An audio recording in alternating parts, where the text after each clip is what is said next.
Bezrat Hashem, le Zohar de ce matin. Amar le Rabbi Haikera Bait Yeshava B'Ochoi. Il prend le verset qu'on a appris hier à propos des eunuques et il continue à approfondir dans le verset. Dans le verset commence sur la forme de pluriel. Venatati lahem beveti, je leur donnerai dans ma maison, ou bechomota yad vashem, Shem Olam etenlo, je lui donnais un nom, un souvenir éternel, à lui. Ça commence par le pluriel et ça passe au singulier.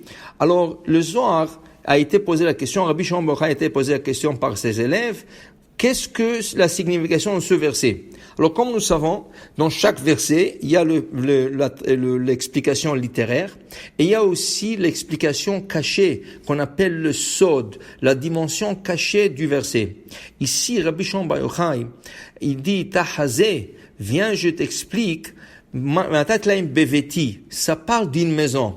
Quelle est cette maison dont on parle? Alors il dit ici, Bechol betinemanhu, on parle Shema d'Ekucha Berichu Ikri Bait. Le nom d'Akadosh Baruch Hu est appelé une maison. Alors expliquons un peu de quoi il s'agit. Voilà qu'Hachem se dévoile à Moshe Rabbeinu dans le buisson qui est en train de se consumer et brûler sans être consumé.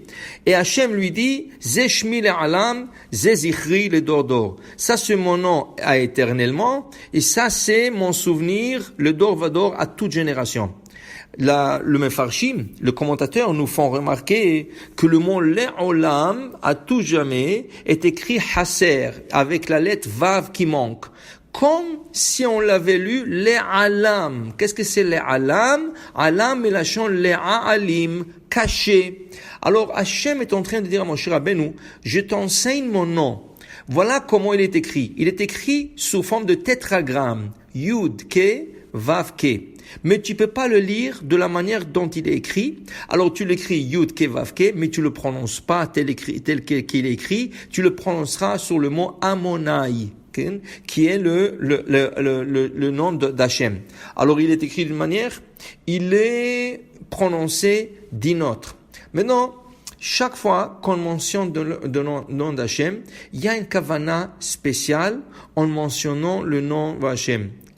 Alors on dit, quand le Shulchan Aruch dit dans le chapitre 6, Baruch Ata Hashem, alors on dit, tu penses que Hashem c'est le maître du monde.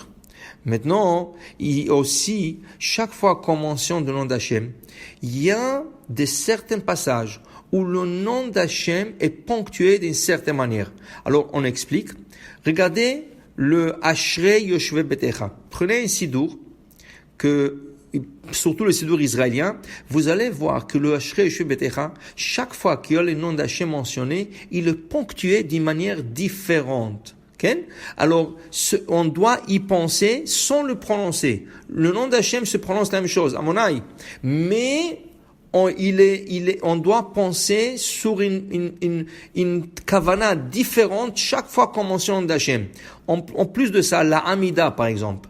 Dans la Hamida, regardez dans le Sidour. Dans chaque fin de passage, Baruch Ata Hashem Magen Avraham, le mot Hashem est ponctué par la ponctuation de Patah. Yud avec Patah, He avec Patah, Vav avec Patah, le He Achrona avec Patah. Okay? Tu passes au Mechaya Metim, la ponctuation est déjà Tsere. Tsere, Tsere, Tsere.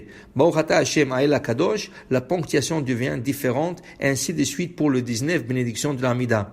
Cette manière de penser sur le nom d'Hachem avec une ponctuation différente élève la prière à un autre niveau.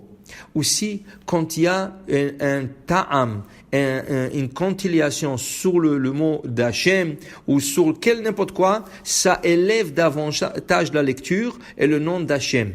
Pour dire Bechol Beti, quand on parle de la maison, il dit ici le Zohar, il enseigne à ses élèves, la maison, c'est le nom d'Hachem avec toutes les kavanot, et avec toutes les ponctuations. Et c'est ça, Venatati lahem beveti, je leur donnerai la meti, Yad Vashem, et ten lo, je le donnerai à lui. Pourquoi du forme plurielle on est passé aux formes singulières? Car Hachem réserve une grande récompense à celui, aux individus plutôt, qui pensera sur le nom d'Hachem avec tous les kavanot qu'il y a à faire. Vous savez que même quand on répond Baruch Hu ou Baruch Shemo, la kavana en répondant Baruch Hu ou Baruch Shemo sur le nom d'Hachem est Baruch Hu Yud-Ke ou Baruch Shemo Vav-Ke. C'est des petites méditations qui élèvent davantage nos prières et qui leur font accepter plus vite au ciel.